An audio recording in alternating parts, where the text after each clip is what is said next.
Bonjour à tous, on vous retrouve aujourd'hui dans cette nouvelle vidéo, accompagnée de, à mon avis, un peu tout le monde aujourd'hui. Donc on va travailler des exercices de désensibilisation.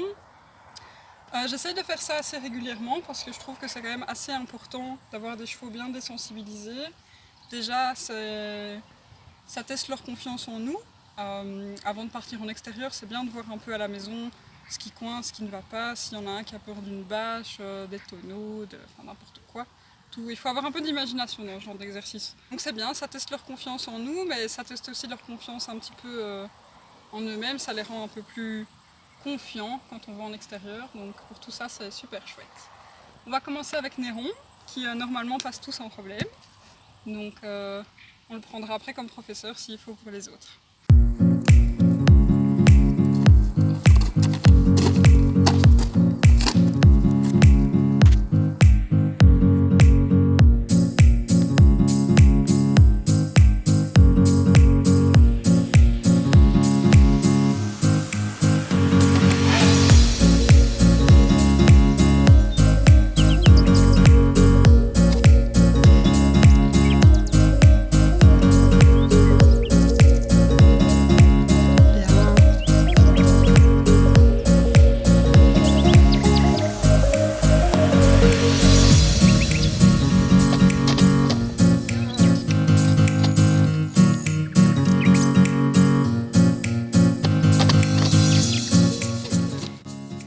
Voilà, ici Anaïs a fait le parcours complet avec Néron.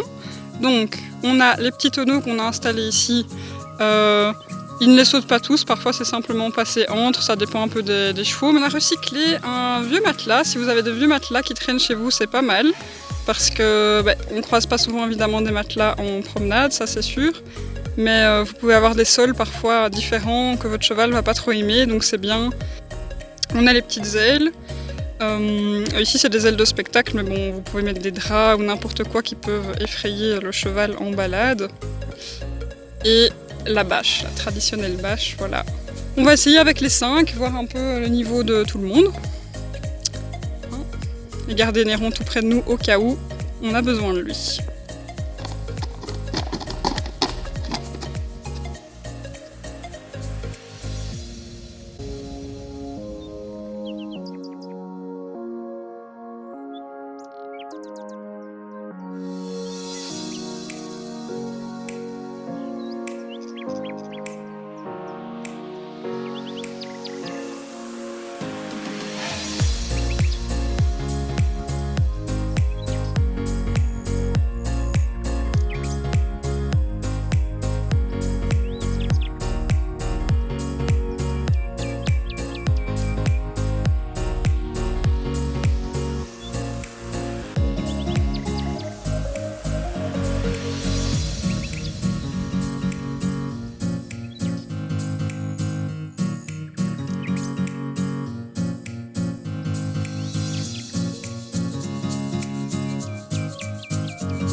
Il faut toujours essayer qu'il y ait un petit peu un aspect ludique, un peu comme des enfants, d'avoir qui s'amusent en fait en faisant ça.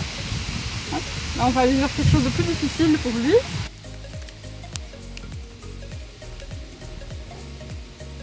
C'est pas la première fois qu'il voit le voile, il a déjà eu sur lui, mais à chaque fois c'est un petit peu la même chose. Ce que je fais, c'est que comme il l'a déjà eu, je viens tout de suite lui poser, parce qu'il a l'habitude, voilà, je le caresse un petit peu avec. C'est important toujours.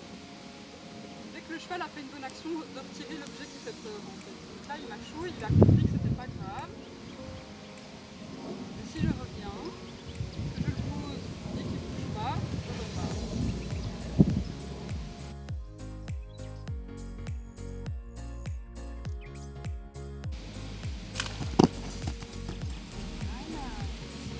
Voilà. Ça fait un peu de bruit, allez voir. Un peu de vent aujourd'hui.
ici on est avec Enoya, qui est complètement différente des autres. Elle est vraiment beaucoup plus dominante. Elle est assez sûre d'elle, donc en général les choses ne lui font pas vraiment peur. Mais c'est plutôt le fait que nous, on lui demande d'aller dessus qui l'ennuie. Si elle les voyait dans sa prairie, je pense qu'elle n'en aurait pas peur. Mais parce que nous, on lui demande, elle se dit, ok, là, il y a une arnaque, j'aime pas trop ça. Elle n'est pas hyper confiante en l'humain. Et bon, si elle peut éviter de passer quelque chose, elle le fait. On va aller à un exercice un peu plus compliqué pour elle, un peu comme Manip.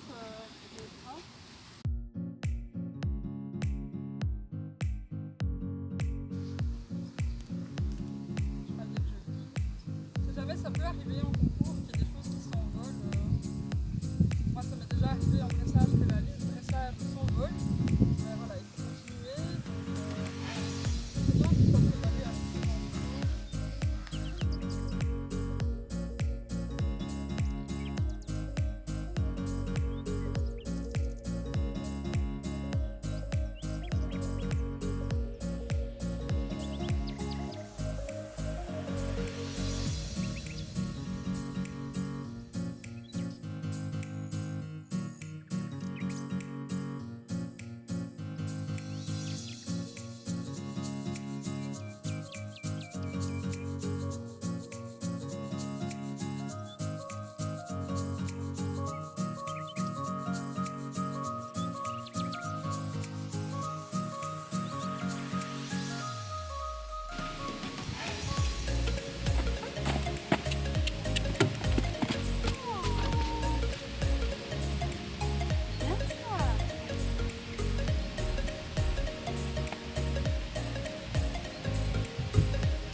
oui, c'est tout bien compris.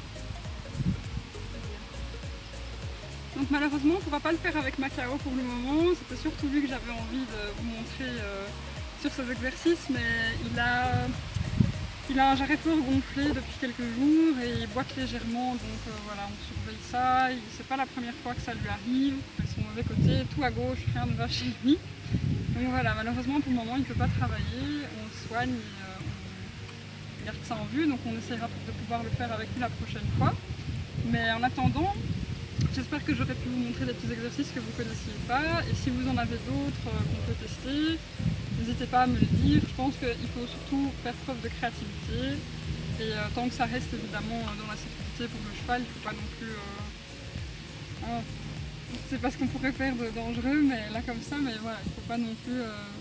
Il faut que ça reste faisable et que le cheval ne puisse pas se blesser, surtout s'il prend peur. Ici, c'est que des choses, si jamais ils ont une vraie frayeur, c'est pas grave, quoi. On peut lâcher l'objet, c'est pas... voilà. Donc voilà, j'espère que cette petite vidéo vous aura plu et on se retrouvera bientôt pour la prochaine.